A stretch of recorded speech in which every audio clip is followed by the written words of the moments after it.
국어 햇쌤이랑 다 해보자. 안녕하세요. 배즐 고3 선생님 정다혜 선생님입니다.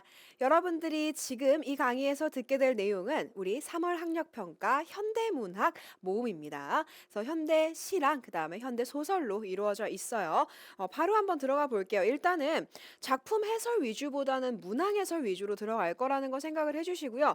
특히나 현대시 같은 경우에는 여러분들 내신하는 것처럼 하나하나 일일이 주석 달면서 해석하고 그러면 굉장히 오래 걸립니다. 실전에서는 그렇게 할 수도 없거니와 이 강의 자체가 해설 강의라는 데 목적이 있기 때문에 작품 자체에 대한 정보를 아는 것보다는 문제와 작품을 어떻게 연결 지어야 좋은지 그거 위주로 갈 거라 문학 같은 경우에는 특히 이 현대시 같은 경우에는 선생님이 작품 먼저 안 들어가고 문제 풀면서 그냥 왔다 갔다 하면서 확인하는 정도로만 사용하도록 하겠습니다. 자, 바로 한번 들어가 보도록 할게요. 요거는 사실은 요 남신이주 유동 박시홍방 같은 경우에는 되게 유명한 작품이긴 해요.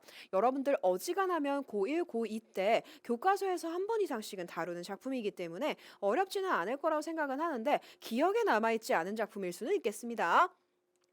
자, 그 다음에 뒤에 나와 있는 요 그 방에 생각하며 라는 김수용 시인의 작품 같은 경우에는 좀 익숙하지 않은 작품일 겁니다. 그래서 여러분들이 올해 수능을 보신다라고 한다면 보통은 한 작품 정도는 연계 작품, 그 다음에 나머지 한 작품 정도는 비연계 작품이 나올 가능성이 굉장히 높다. 그 구성이 가장 스테디한 구성이다라는 거 알아주시고요.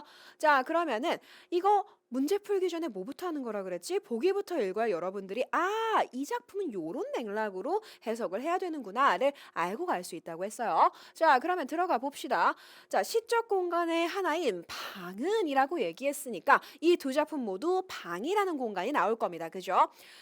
화자가 처한 상황과 화자의 내면 의식을 드러내는 경우가 많다. 상황과 의식. 요런 키워드가 있고 가에서 방은 이렇게 나오잖아. 가에서의 방은 이렇게 해석하시고요. 나에서의 방은 이렇게 해석하세요. 라는 맥락이 나오네요. 자, 가에서 방은 화자가 자기 자신에 대한 생각을 되새기는 공간, 자기 자신을 생각하는 공간이고요. 내적 의지를 떠올려. 앞으로 살아가야 할 삶의 자세. 그래서 나는 앞으로 이렇게 살 거야. 라고 하는 그 의지를 드러내는 그런 공간이랍니다. 그죠? 자, 그 다음에 나에서의 방은요. 화자의 의식입니다. 화자의 의식이에요. 둘 다 자기 자신에 대해서 생각합니다. 방을 바꾸는 화자의 행위 속에는 혁명 실패, 나의 어떤 키워드가 혁명의 실패예요. 혁명의 실패에 따른 좌절감과 그 무게감에서 벗어나려고 하는 화자의 의식이 투영되어 있다. 그러면 이 시가 이 작품이 김수영 시인이라는 걸 생각을 해봤을 때 1980년대 보통 민주화 아까 키워드잖아요. 그때는요. 그것과 관련된 혁명이지 않을까까지 떠올릴 수 있으면 베스트고 못 떠올린다고 하더라도 저 시의 화자가 혁명을 하려고 했고 그게 실패했으며 그거에 대한 어떤 좌절이나 무게감 같은 걸 느끼고 거기서 벗어나고 싶어 하는구나 정도까지는 캐치할 수 있단 말입니다. 그죠? 그럼 여러분들은 이 작품을 읽으실 때 이제 어떤 걸 중점적으로 두고 읽으셔야 됩니까? 한 글자, 방. 그렇죠. 방을 중점적으로 떠올리시면서 문제를 푸시는 겁니다. 바로 문제로 갈 겁니다. 가와 나의 공통점에 대한 설명입니다. 선생님, 이건 고전처럼 한 작품 할 수 있는 거 한 작품 한 작품 하고 공통적인 거 가면 안 되나요? 그래도 됩니다. 그렇게 하셔도 돼요. 그렇게 하셔도 되고 얘 같은 경우에는 문항수가 딸려 있는 게 많지 않아서 그냥 처음부터 끝까지 가셔도 상관은 없고요. 아니면 설정하고 가셔도 돼요. 근데 봤더니 가나의 공통점, 가나에 대한 설명, 가나를 이해한 내용이기 때문에 딱히 먼저 풀만한 게 없습니다. 자, 그래서 처음부터 들어갈 겁니다. 자, 유사한 문장 형태를 반복하여 시적 의미를 강조하고 있다. 얘들아, 요거는 여러분들 시험지 선생님이 아무리 해설을 해주고 있다고 할지라도 여러분들이 시험지 갖고서 같이 보셔야 돼요. 자, 그럼 보시면요. 가 같은 경우에는 유사한 문장 형태가 어디에 있는가라고 했을 때 있어요. 어떤 게 있냐? 확인해 볼까요? 이런 거. 내 가슴이 꽉 메어 올 적이며 내 눈에 뜨거운 것이 핑 괴일 적이며 낯이 붉도록 부끄러 울 적이며 이런 것들. 그래서 가에서는 유사한 문장 형태가 가에서는 뭐뭐할 적이며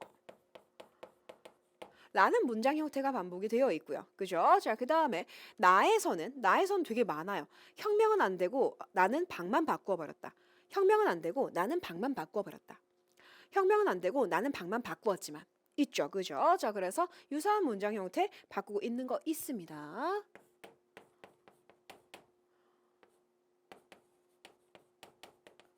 혁명은 안 되고 그 줄 있죠. 유사한 문장의 형태입니다. 선생님 나는 동일한 거 아닌가요? 동일한 것도 있고 혁명은 안 되고 나는 방을 바꾸어 버렸다가 있고 나는 방을 바꿨지만도 있기 때문에 유사하다. 그 두 개는 유사하다고 얘기할 수 있겠죠?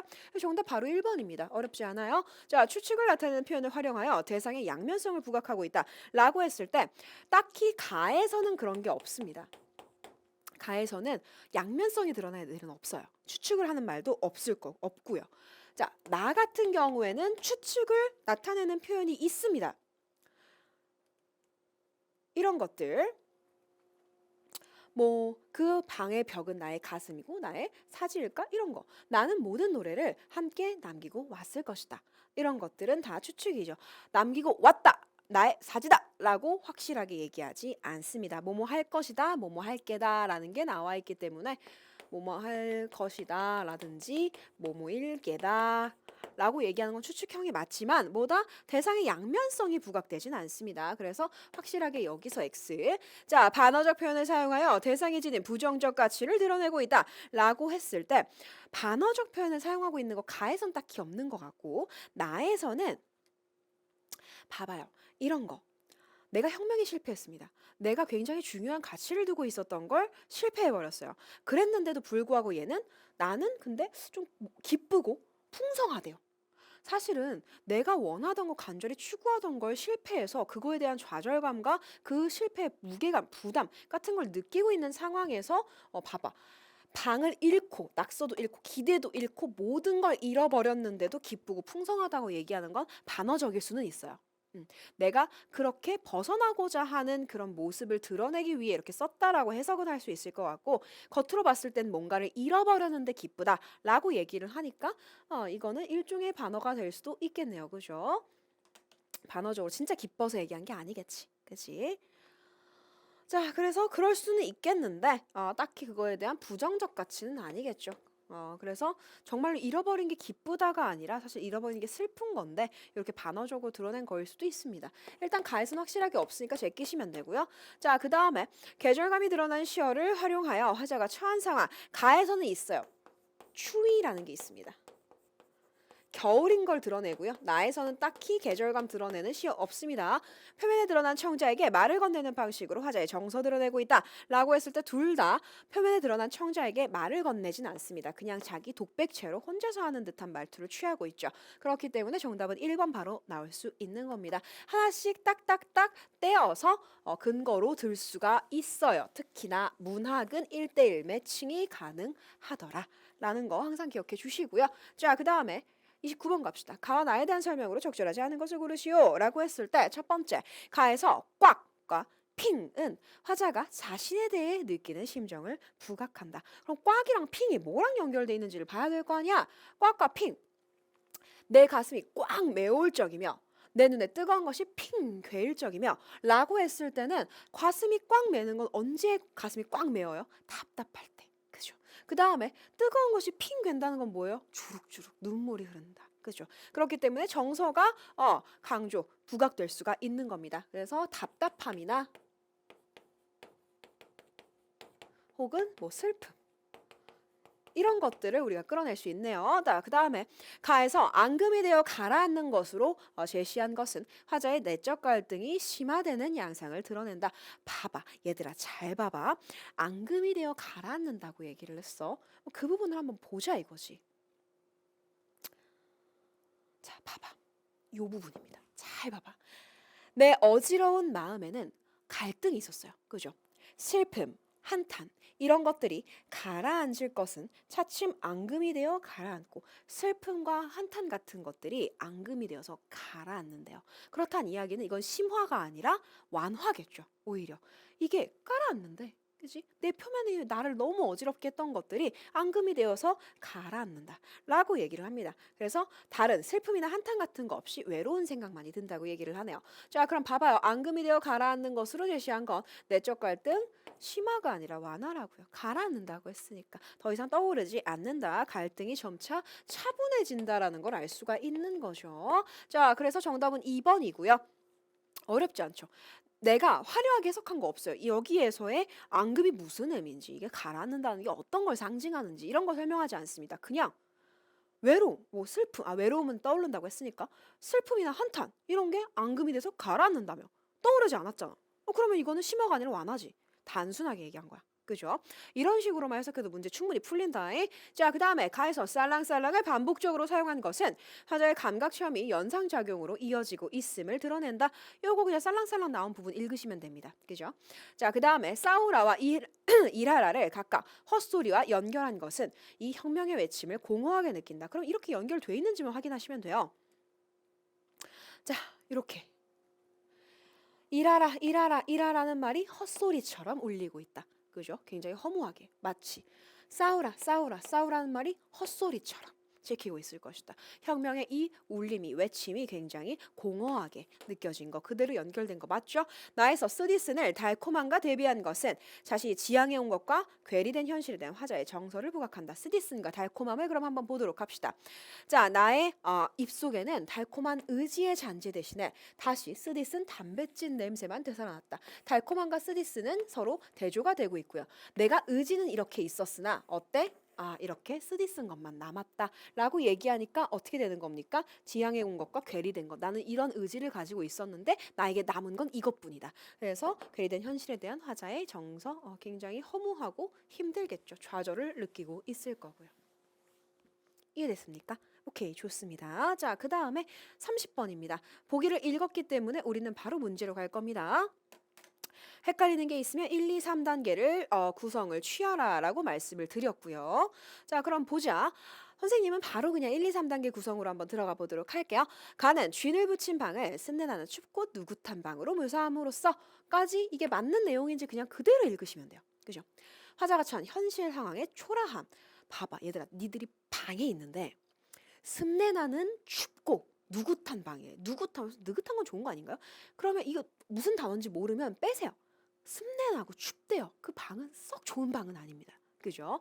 그래서 선생님이 예전에 이제 대학원 근처에 산 적이 있어요. 근데 그 동네가 집이 좋은 집, 새 집도 있지만 되게 옛날 집도 있단 말이야. 그래서 선생님이 자취를 조금 오래 한 편인데 이사를 굉장히 많이 다녔어요. 집마다 별명들이 있어. 그래서 그 집은요, 그 이제 관악에 있는 집, 그 집은 97년도 준공입니다. 거의 선생님이랑 친구 먹어도 되는 수준의 집이에요. 공동 현관문 그 뭐라고 하죠? 자물쇠 안에 락이 안 걸려 있어요. 누구나 들어올 수 있습니다. 그냥 비밀번호 없어요. 그냥 들어오면 돼요. 유리문 열고. 그래서 집에 들어오잖아? 그러면 집이 넓긴 했어. 내가 이제 좀 신축 같은 걸 포기하고 선생님이 크기를 선택을 했었기 때문에 굉장히 컸는데 이게 집이 좀 오래되고 이 방열이나 단열 같은 것들이 안 되다 보니까 굉장히 습했어요. 너무 습한 거야. 그러다 보니까 벽에 정말 거짓말 안 하고 이 벽이 원래 흰색인데 어느 날 집에 들어갔는데 이 색으로 바뀌어 있는 거야. 칠판색으로. 그래가지고 다 곰팡이였던 거죠. 이렇게 쓱 그 물티슈 이렇게 쓱 쓸어보니까 곰팡이가 이렇게 안녕 하고 나한테 인사를 하더라고요. 그래서 이렇게 다 닦아도 이게 답이 없는 거야. 너무 힘들었어요. 그리고 집이 너무너무 습해서 거의 동남아 수준이었습니다. 그래가지고 선생님의 아버지께서 참다 못해서 내 딸이 이렇게 동남아에 살고 있다는 것은 인정할 수가 없다. 마음이 아프셨나 봐요. 제습기를 보내주셨습니다. 그래서 제습기가 왔어. 드디어 구세주가 왔다. 해가지고 제습기를 딱 틀었거든. 제습기가 이렇게 큰 거의 뭐 내 몸집만한 제습기가 왔어요. 난 공장에 온 줄 알았어. 우리 아빠 굉장히 화끈하신 분입니다. 그래서 제습기가 왔는데 보통요 우리나라 장마철 정도의 습도가 보통은 60도 정도가 돼요. 60도 정도가 되고 사람이 불쾌감을 느끼는 습도가 한 70도, 65에서 70도 정도가 되거든요. 그리고 정상적인 실내 습도가 35에서 44입니다. 딱 틀었어. 두근두근. 얼마나 습할까? 이러면서 두근두근 틀었는데 습도가 80도인 거야. 그래가지고 곰팡이가 정말 잘 자랄 수밖에 없는 환경에 내가 살고 있었구나. 어쩐지 기관지가 그때부터 안 좋더라니. 뭐 이런 생각이 들더라고. 그래서 진짜 내가 뭐까지 했었냐면 제습기가 오기 전에는 그 왜 그거 알죠? 눈 오면 제설 그 뿌리는 거 있어요. 염화칼슘 같은 거 비슷한 거. 그거를 쿠팡에서 로켓 배송 사가지고 온 집안에 냅뒀어. 그 정도였어요. 굉장히 서러운 삶이었습니다. 그래서 아침에 일어나면 찰랑찰랑 물로 바뀌어 있어. 너무 습해가지고 다 빨아들여서 습도를. 그래서 요런 삶을 살았었지. 그래서 이제 그런 때도 있었다. 그래서 습내 나는 집, 이거 이런 방은 살 수가 없는 방이다. 얼마나 초라한 상황이냐. 이런 것들이 선생님 굉장히 와닿았습니다. 그래서 혹시라도 여러분들 나중에 대학 가셔서 혼자 살아야 되는 때가 오시면요. 그 방의 습도도 굉장히 잘 보셔야 되고요. 선생님은 그렇게 사실은 햇빛 드는 걸 중요하게 여기는 사람은 아니에요. 밝으면 생활이 안 되는 사람이라서 좀 어두워도 뭐 그렇게 굳이 남향이고 막 이럴 필요가 없는 사람이었는데 거기에서 조금이라도 빛은 들어와야 된다라는 걸 좀 느꼈습니다. 그래서 여러분들이 생활하면서 이제 좀 깨달아야 되는 것들을 내가 꿀팁으로 드렸어요. 습도 보셔야 됩니다, 얘들아. 자, 그래서 굉장히 초라하다. 이런 것들은 오케이, 바로 때려야 된다. 그죠? 습내 보는 순간 어우 이건 못 견딘다. 가야 된다. 자, 가는 문 밖에 나가지도 않고 내 슬픔, 어리석음, 새김질, 되새김질한다는 얘기입니다. 자, 이걸 제시함으로써 맞습니다. 그대로 나와 있죠? 나가지 않고요. 계속 나는 어떤 존재인가를 계속 생각했대요. 자, 그러면 뭐야? 자기 자신에 대한 생각 보기에 나와 있습니다. 그래서 내용일치, 보기일치, 연결일치, 자기의 슬픔에 대해 생각했을 거 아닙니까? 그래서 맞는 말입니다. 자, 그 다음에 나는 모든 노래를 그 방에 함께 남기고 왔을 게다라고 얘기합니다. 그죠? 자, 혁명이 좌절된 화자의 상황. 혁명 좌절됐다고, 혁명 실패라고 보기에서 언급했죠. 모든 노래, 내가 희망을 가지고 좀 주창했었던 그런 자기의 어떤 의지나 그런 것들을 다 두고 왔다라고 얘기했으니까 이 노래가 혁명에 대한 의지라고 해석한다면 충분히 맞는 말이죠. 그죠? 그래서 선생님 다른 거일 수도 있잖아요. 라고 했을 때 그럴 수도 있겠지. 얘들아 다르게 해석해도 상관은 없어요. 그런데 맥락상 보기를 줬잖아. 혁명 실패한 상황이잖아. 그리고 그 노래를 두고 왔다고 했으니까 충분히 이 노래는 혁명의 의지로 해석할 수가 있더란 말입니다. 그죠? 그래서 가능하냐, 아예 불가능하냐를 찾으셔야 돼요. 얘는 가능은 해요. 그죠? 가능은 합니다. 무조건 이렇게 해석해야 된다가 아니라 가능은 하다. 그러면 맞는 내용이야, 얘들아. 절대 그렇게 해석할 수 없다가 틀린 내용이 돼야 됩니다. 그리고 그게 바로 4번이죠. 봅시다. 가는 화자 자신을 문창 너머에 더 크고 높은 것과 동일시하고 나는 벽을 나의 가슴, 나의 사지와 동일시함으로써 까지. 그럼 이게 맞는지 내용일치 확인해야 될 거 아닙니까? 자, 근데 봐봐. 문창 너머에 더 크고 높은 것이 어떻게 나와 있나 보자. 자, 봐봐요. 잠시 뒤에 나는 고개를 들어 문창을 바라보든가 또 높은 천장을 쳐다보는 것인데 문창을 바라봤더니 뭐라고 나와 있어? 나는 내 뜻이며 힘으로 나를 이끌어가는 것이 힘든 일임을 생각하고 내가 내 뜻대로 뭔가를 하는 것이 힘들다라는 생각을 했대요. 이것들보다 내 뜻이나 힘 같은 것들보다 더 크고 높은 것이 있어서 나를 마음대로 굴려간다. 자, 그러면 이 더 크고 높은 것은 나를 마음대로 굴리는 존재인 거지 내가 아닙니다. 그런데 여기서 뭐라고 얘기합니까? 여기에서는 문창 너머에 더 크고 높은 것과 자신을 동일시한대요. 아닙니다. 뭐라고? 이 더 크고 높은 것은 나를 마음대로 굴려가는 존재입니다. 내가 내 뜻이나 힘대로 살아가기가 힘들다라는 걸 깨달았고요. 그 다음에 이것들보다 더 크고 높은 것이 나를 마음대로 굴려간다라고 얘기하죠. 이해됐어요? 오케이, 좋습니다. 그렇기 때문에 동일시하고 바로 아웃, 1단계 아웃입니다. 나머지는 볼 필요도 없습니다. 어떻게 해도 동일시한다고 될 수가 없어요. 왜? 이 식구가 있기 때문에. 이해돼요? 오케이, 이렇게 가는 게 현대시입니다. 자, 벽을 나의 가슴, 나의 사지와 동일시한다는 맞는지 한번 보자. 자, 벽. 사지와 가슴 요렇게 나의 가슴은 메말랐다. 그 방의 벽은 나의 가슴이고 나의 사지일까? 라고 했으니까 요거는 맞다고 얘기할 수 있겠네요. 그죠? 어느 정도 맞다고 얘기할 수 있겠습니다. 자, 그래서 앞에가 틀려서 틀린 겁니다. 자, 그 다음에 가는 화자가 방에서 굳고 정한 갈매나무를 생각했다라고 얘기하죠. 1단계 오케이입니다. 나는 화자가 방을 바꾼 후 실망의 가벼움을 재산으로 삼는다라는 거, 내가 실망한 거 이거 받아들여야 된다. 어떤 좌절이나 무게감에서 벗어나고 싶어 한다. 라고 하는 거 이거 그대로 얘기를 하죠. 그래서 지니게 된 삶의 태도 드러나 있습니다. 보기에도 언급했고 연결 가능하죠. 내가 이런 삶을 추구하게 되었다. 내가 이걸 받아들이게 되었다. 라는 내용이니까 맞는 말입니다. 오케이, 좋습니다. 자, 그 다음 현대소설로 넘어갈 겁니다. 현대소설 같은 경우에는 선생님이 항상 주되게 파악하는 건 뭐냐면 현대소설에서는 갈등이에요. 중심 갈등.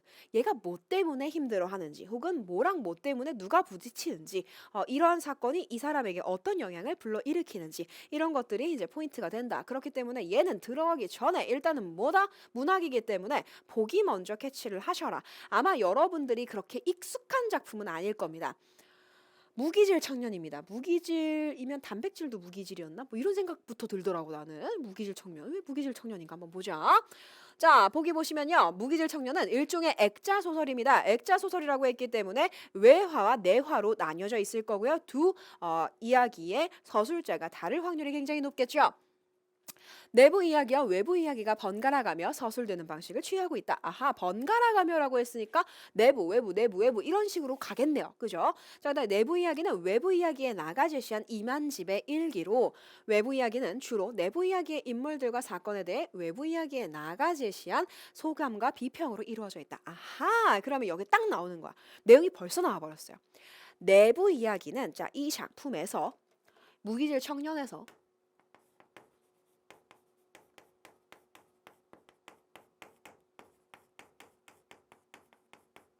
이만집이라는 아이의 이 이만집이라는 사람의 이야기입니다. 그 일기 내용이죠. 이게 내부 이야기가 되고요. 얘를 둘러싸고 있는 외부 이야기는 이렇게까지 크게 그릴 게 아닌데 그냥 선생님이 손이 커서 이렇게 됐어요. 내부 이야기는 뭐다? 이 나라는 인물이 이 이만집의 이야기에 등장하는 인물이나 사건에 대해서 감상하고 비평하는 내용으로 이루어져 있다라고 이렇게 되어 있네요. 그죠? 자, 그래서 이러한 중층 구조에서 서로 다른 내부 이야기의 나와 외부 이야기의 나라고 했으니까 아하, 뭡니까? 내부 이야기에서도 1인칭입니다. 근데 이 나는 누구예요? 이만집이겠죠. 이만집이 자기에 대해서 이야기를 해요. 그 내부 이야기고요. 그다음에 외부 이야기에서는 이 나라는 다른 인물이 아유, 이만집이 이놈은 이랬나 보다라고 평가하는 내용으로 이루어져 있다. 그래서 둘 다 똑같이 나라는 형태로 나와 있지만 실제로는 다른 인물이다라는 것까지 파악이 가능하고요. 그래서 유사한 시각이 드러나기도 하고요. 상이한 시각 나오기도 하고 얘들아 상이하다는 건 서로 굉장히 다르다라는 뜻입니다. 아울러 외부 이야기의 서술자인 나가 내부 이야기에 제시된 내용을 바탕으로 추론하고 해석한 내용도 있다. 그래서 얘는 이 이만집이라는 아이의 자기 일기이기 때문에 얘가 미처 보지 못했던 것들, 읽어내지 못했던 것들을 얘가 추론해서 해석하는 경우도 있대요. 오케이? 여기까지. 그래서 이거 모르면 굉장히 힘들단 얘기예요. 이거 모르면. 그래서 외부 이야기와 내부 이야기가 서로 번갈아 가면서 교차되는 형태를 취하고 있더라. 그럼 여러분들이 아셔야 되는 거, 내가 표시를 해주고 싶은 건 어디가 외화고 어디가 내화인지 여러분들이 파악했느냐가 포인트입니다. 자, 일단 볼게요. 나는 우연히 남의 서류 봉투를 들고 옵니다. 실수를 했어요. 남의 걸 들고 왔어요. 그 안에는 대학원생 이만집, 얘들아 대학원생이랍니다. 굉장히 힘든 사람입니다. 주변에 대학원생을 보면 많이 위로해 주시고 밥도 사주고 뭐 그렇게 나중에 너희 친구들이 대학원에 간다고 하면 열심히 응원을 해주세요. 내 젊은 날의 비망록이라는 제목의 일기장이 들어있었고 개꿀잼이죠. 이거 남의 일기를 죽은 거예요. 그치? 그래서 혹시 해리포터를 아는지 모르겠지만 거기서도 이제 해리포터가 볼드모트의 일기장을 주워가지고 모든 일이 시작이 되잖아요. 굉장히 재밌는 사건입니다.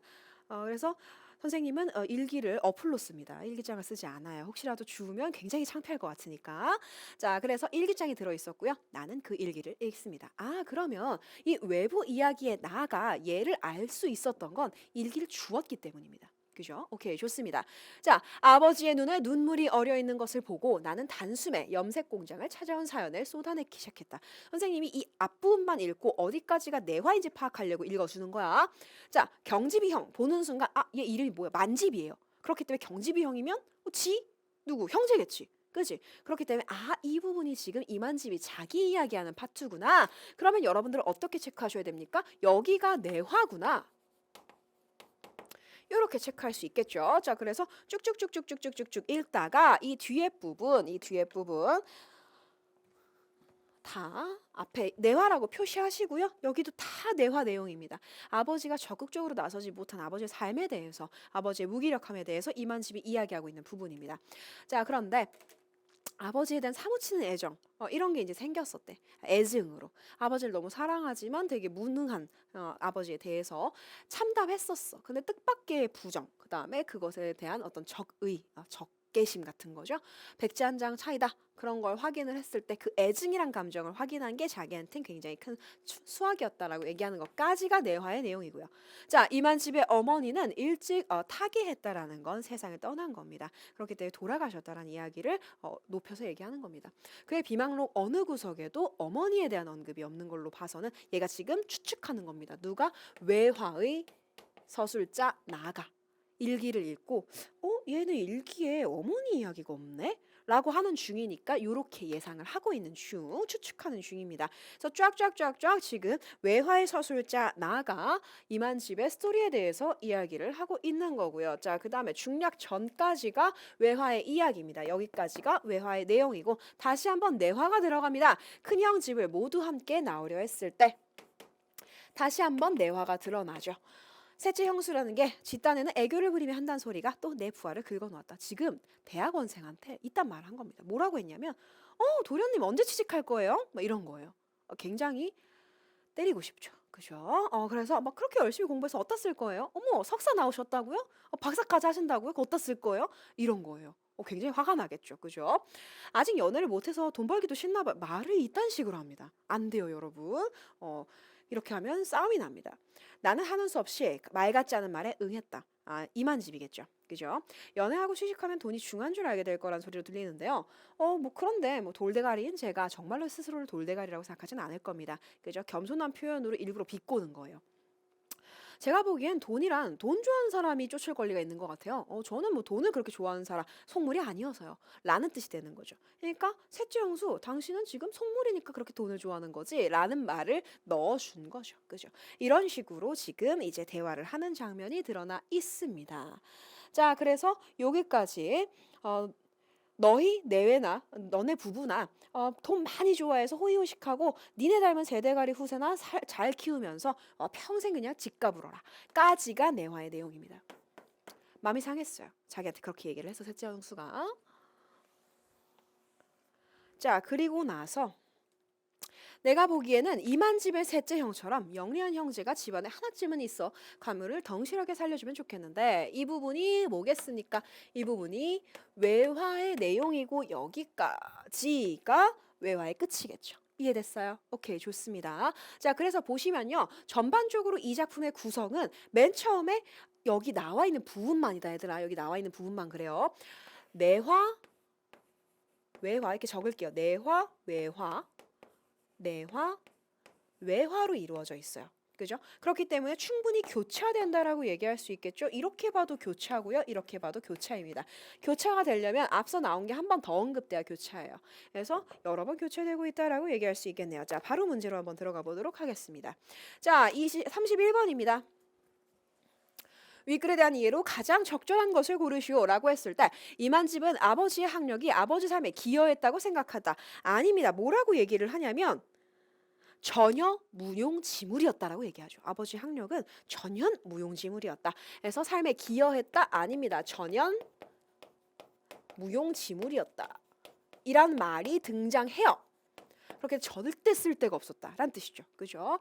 자, 아버지는 이만집에게 경지비 형의 장래에 대한 걱정을 토로했다.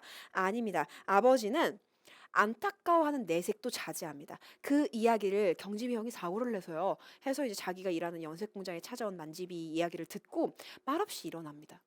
그래서 뭐다? 걱정을 토로한다. 걱정을 아이고 그 자식은 어쩌다가 그렇게 됐디야 하지 않아요. 하지 않습니다. 그렇기 때문에 걱정을 직접적으로 토로하지 않고요. 안타까워하는 내색 그것 자체가 사실 아버지의 사랑 방식이다라고 만집은 해석을 합니다. 안타까워하는 내색도 내지 않았다라고 하죠. 그죠? 내색도 자제합니다. 내색을 자제. 여기까지 그냥 그대로 쓰시면 근거가 되는 거고요. 실전에서 쓰는 게 아니라 여기랑 연결 지을 수만 있으면 돼요. 여기 근거 있네? 오케이. 이렇게. 자, 아버지는 부정사건에 연루되었음에도 공무원직을 계속해서 수행하고 있다. 아닙니다. 이거는 외화에 나가 출연한 부분에 있어요. 부정사건에 연루되어서 파면당한 양반이라고 해석하죠. 파면당했다고? 아마도 염색 공장에서 그래서 이제 일하게 된 이유가 공무원직을 수행을 못하고 파면당해가지고 공장으로 흘러들어가게 됐다라고 예상할 수 있겠네요. 이만집은 집안의 문제를 해결하는데 아버지보다 자신이 더 유능하다. 아닙니다.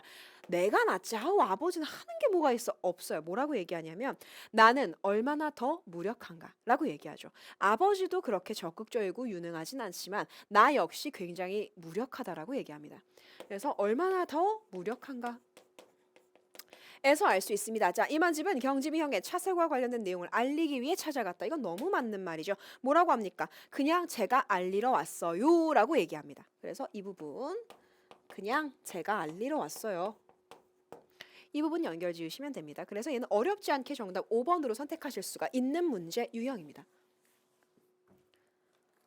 자, 그 다음 32번입니다. 기업부터 미음에 대한 설명이죠. 자, 그러면 이 부분 사람들의 속물적 태도에 대한 비판의식에서 비롯된 표현이다. 자, 그럼 기업. 각자의 양심이 이 질주 얼마나 발빠르게 보조를 맞추냐는 것은 우리의 날라리 학력에서도 곧장 드러난다.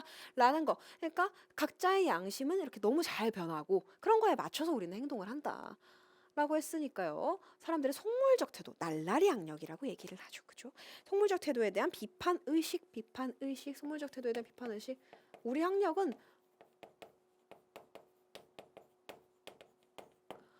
진짜가 아니다. 날라리 학력이다. 라고 이야기를 합니다. 자, 그 다음에 인물의 무력한 삶의 태도를 비유한 표현이다. 뭐라고 얘기합니까? 이거는 니은에서 보자. 풍뎅이처럼 죽은 신용을 하고 살아가는 양반. 굉장히 무력하죠. 그죠? 자, 그렇기 때문에 무력한 삶인 거 죽은 신용한다고. 어머, 주황색이 아니라 빨간색입니다. 상대방에 대한 인식 변화를 나타내는 표현이다 라고 했어요. 인식 변화인 거 어떻게 알 수 있습니까? 자, 디귿만 봐선 사실은 잘 모릅니다. 자, 사무치는 애증으로 참담해졌어. 그런데 사실은 이게 뜻밖에도 이 부정과 적의라는 건 사실은 되게 양면적인 거. 그래서 다 내가 이걸 느낄 수도 있다라는 거. 내가 이 사람이 너무 싫은데 너무 좋기도 해. 라는 게 인정할 수 있는 감정이라는 걸 알게 된 게 적잖은 수학이라고 얘기하잖아요. 그래서 뭐다? 이 감정. 인식 변화, 애증에서 부정을 느낀 겁니다. 인식 변화. 그러니까 부정적으로만 생각하다가 부정이 파더스 아름다운 정은 또 영어로 기억이 안 나서 그 부정이 아닙니다. 부정적 할 때, 네거티브 할 때 부정이요. 부정적이었다가 적자는 수학이라고 얘기하죠. 그죠? 그래서 아버지에 대한 그 진짜 부정을 느낀 겁니다. 정말로 이번엔 이제 father's love라고 할게요. 부정을 느꼈어요. 아비부 요렇게 이해됐나요? 오케이, 좋습니다. 그래서 이렇게 인식 변화 나타냈다. 그렇게 할 수 있고요. 그다음에 리얼, 상대방의 태도 변화를 예상하며 현실적인 대안을 제시했다. 라고 했는데 봐봐요. 리은은 뭡니까? 그렇게 열심히 공부해서 어디다 쓸 거예요? 라는 건 이거는 누가 봐도 비꼬는 겁니다. 그죠? 그렇게 열심히 공부해서 뭐해? 돈도 못 버는데 네가 아직 연애를 못해서 그런가? 이렇게 얘기하고 있는 건 상대방의 심사를 뒤틀리게 하는 말인 거지. 실질적으로 정말로 공부를 이렇게 많이 해서 쓸 때가 있을까? 우리 한번 현실적으로 논의해 볼래? 이런 내용이 아닙니다. 그죠? 자, 그렇기 때문에 태도 변화 예상하지 않습니다. 그냥 빡쳐봐라 하고 얘기한 거예요. 그죠? 자, 현실적 대안을 제시하지도 않습니다. 그래서 정답은 4번이 될 거고요. 심사를 건드리는 겁니다. 심사를 건드리는 겁니다. 자, 상대방에 대한 냉소적 심리에서 발현된 거. 그렇죠. 냉소적인 거, 비웃는 거 뭐 있어요? 돌대가리인 제가 봤을 땐 저는 돈을 쫓는 사람이 아니어서요. 라고 얘기하죠.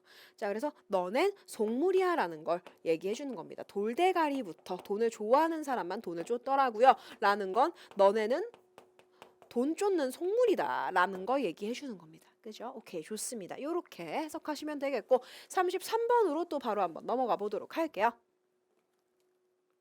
비망록에 대한 설명입니다. 결국 이 비망록은 뭡니까? 이만집의 일기죠. 인물 간의 심화된 갈등을 해결할 수 있는 실마리. 딱히 갈등을 해결할 실마리는 아닙니다. 그냥 이만집의 어떤 삶에 대해서 얘기하고 있는 부분이기 때문에 아니죠.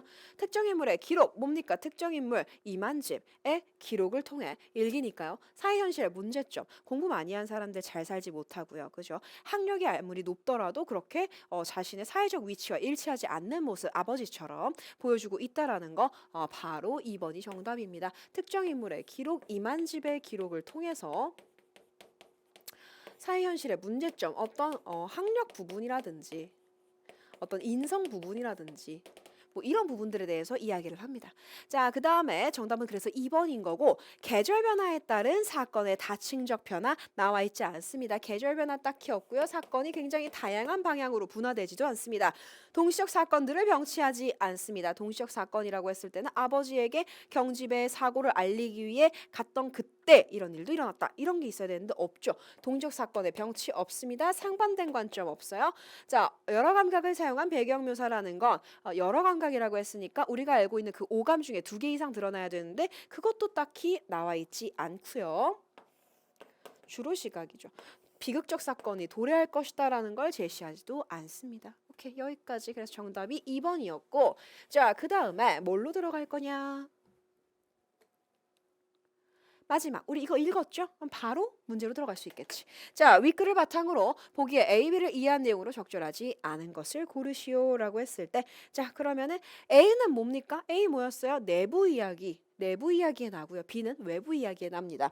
A가 아버지를 이해하고 치근하게 생각하는 것 맞나요? 그렇게 생각하죠. B는 이 이만집에 대해서 눈물이 메마르지 않은 듯하다라고 얘기를 합니다. 치근하게 생각하고 슬퍼하는구나. 아버지를 좀 아끼고 생각하는구나 라고 여기죠. A가 셋째 형을 돈 많이 좋아한다고 한 것과 관련하여, 그렇죠. 돈 많이 좋아하는 니들이나 돈을 쫓아라 라고 얘기하니까, 자, B는 셋째 형에 대해 그 자신의 재주와 처세술로 산다. 그렇죠. 이런 놈이 있으면 뭐 집안도 일으키고 좋을 것 같은데? 뭐 이렇게 얘기를 하니까 재주와 처세술로 산다라고 그대로 나와 있으니까 그냥 매칭하시면 됩니다. 얘는 뭐예요? 아버지에 대해서는 이만집이 아버지를 아끼고 사랑하는 마음이 어느 정도 있다라는 건 외부 이야기나 내부 이야기에 나 둘 다 인정하는 부분이고요. 셋째 형에 대한 판단은 내부 이야기에 나와 외부 이야기에 나가 조금 다를 수 있습니다. A가 아버지를 어떤 일에도 속수무책인 사람으로 평가한 것과 관련하여 여기까지는 있는 내용입니다. B는 아버지에 대해 해를 끼칠 사람들에 해당되지 않을 것이다. 그렇죠. 이런 사람들은 무해한 인간들이다. 나와 있어요. 뭐 이런 부분들, 여기 해를 끼칠 사람들은 아니다 라고, 어쩌면 생래부터 착한 심성으로 고생을 낙삼고 살 양반. 그러니까 남들은 이렇게 자기 고생 안 하려고 남들한테 피해주면서 살지만 이런 사람들은 태생부터가 착해서 해를 끼치는 게 아니라 자기들이 손해를 보면서 살 사람들이다 라고 해석을 하죠. 그래서 맞는 말이고요. A가 자신의 일기 어느 구석에도 어머니에 대한 언급을 하지 않은 것과 관련하여, 맞아요. 어머니에 대한 이야기가 없어요. 자, 그럼 A에 대해 늘 피해 의식에 시달린다고 판단한다. 얘들아 봐봐. 늘 피해 의식에 시달린다고 B가 얘기하긴 합니다. 일치는 되는데 이 연결이 틀려먹었어요. 어머니에 대해 언급하지 않은 건 어머니께서 일찍 돌아가셨기 때문이 아닐까라고 추측하는 거지, 피해의식, 어머니에 대한 피해의식이 있어서 언급하지 않은 것이다라고 얘기하지 않습니다. 그냥 어머니가 안 계신다고 생각해요. 그래서 이 연결이 틀려먹어서 얘는 3단계 아웃하시면 되고요. 그냥 어디에도 언급되지 않은 걸 보고 일찍 타계하셨나 보다라고 추측하는 것까지만, 그 이상으로 나갈 수가 없습니다. 오케이, 좋아요. 자, 그러면 이렇게 늘 피해의식에 시달린다고 하는 부분은 어머니가 언급돼 있는 부분이 아닙니다. 헷갈리시면 늘 피해의식에 시달린다, 그 부분이 어디에 있었는지를 확인을 하시면 되겠죠. 그죠? 자, 그런 거 늘 피해의식에 시달린다, 이 뒤에 부분에 아마 있을 겁니다. 시대의 냄새, 법 없이도 살 사람들, 딱히 뭐 나와 있지 않네요. 심지어 이 어머니 아버지 나와 있는 부분들이 없어요. 그죠? 이 뒤에 부분에 나와 있을 겁니다. 그렇기 때문에 뭐 굳이 재주와 처세술 나와 있고 어머니와 연결되어 있다라고 얘기를 할 수가 없겠네요. 자, 그 다음에 정답은 이미 4번에서 나왔기 때문에 5번 봅시다. A가 아버지를 어떤 신고나 불행도, 심지어 굶주림까지도 수용한다. 고통, 고난 이런 것들을 그냥 받아들여 버린다. 그런 사람이다 라고 얘기한 것과 관련하여 맞는 말이죠. 아버지인데 생내부터 착한 심성, 그래서 고생을 그냥 낙삼고 살 양반. 연결 가능하죠. 그죠? 이거 A가 얘기한 거 맞고요. 이거 B가 얘기한 거 맞고요. 2개 연결 가능하고요. 이해됐어요? 오케이, 좋습니다. 자, 그래서 어느 정도 요렇게 요거에 대해 4번에 대해 선생님이 못 찾아드려서 여러분들은 볼드 처리가 되어 있는 부분이 있기 때문에 쉽게 찾으실 수 있겠는데 여기서는 볼드 처리가 조금 들어가지 않아서요. 이 앞에 부분에 나와 있기는 합니다. 피해의식에 대한 부분이 여기 이 부분에 있네요. 바로 있네요. 이게 등잔 밑이 어둡다고 바로 앞에 있는 부분을 보지 못했네요. 여기 피해의식에 시달리나 속마음은 멀쩡하고 내가 보기에는 이 맏형 이건가 동료왕으로 보인다 라고 했으니까 요거는 이제 아버지에 대한 내용인 거지 이만집 어머니를 잃은 이만집에 대한 내용이 아니기 때문에 틀렸다라고 조금 더 확실하게 체크를 해드리고 갈 수가 있을 것 같습니다. 자, 그래서 이렇게 사실은 독서보다는 문학이 그래도 조금 풀기에는 수월했겠지만 그럼에도 불구하고 여러분들이 시간을 조금 더 아끼거나 정확하게 풀고 싶다라고 한다면 문학은 100%좀 확실하게 문제를 풀고 시간을 아끼셔야 됩니다. 그러려면 어떻게 해야 된다고? 고민하는 시간을 줄이셔야 된다라고 말씀드렸어요. 그러려면 내가 확실하게 내가 지금 2번 아니면 4번 이렇게 마음이 가는데 2번을 정답으로 만들어줄 수 있는 근거가 작품에 있는지 찾자. 4번을 정답으로 만들어줄 수 있는 근거가 작품에 있는지 찾자. 라고 했을 때 근거가 없는 게 틀린 내용이 되겠죠. 그런 식으로 근거 찾는 연습해서 1대1이랑 잘 매칭시켜 주시고 너무 무리하게 해석하지 마시고 단어 차원으로 빠지지 마세요. 확실하게 정답이 나옵니다. 특히나 문학 정말 객관적으로 나오는 그런 파트다라고 항상 생각해 주시고요. 선생님이 이제 해석한 부분 중에서 혹시라도 이해 안 되는 부분 있으면 유튜브 댓글 같은 걸로 질문해 주셔도 선생님이 한번 가보도록 하겠습니다. 다들 너무 듣느라 고생하셨고요. 선생님 수업도 많은 관심 부탁드리겠습니다. 다들 너무 고생하셨고 다시 한번 복습해 달라는 거 이야기를 해드리고 마무리를 해보도록 할게요. 고생하셨습니다. 안녕.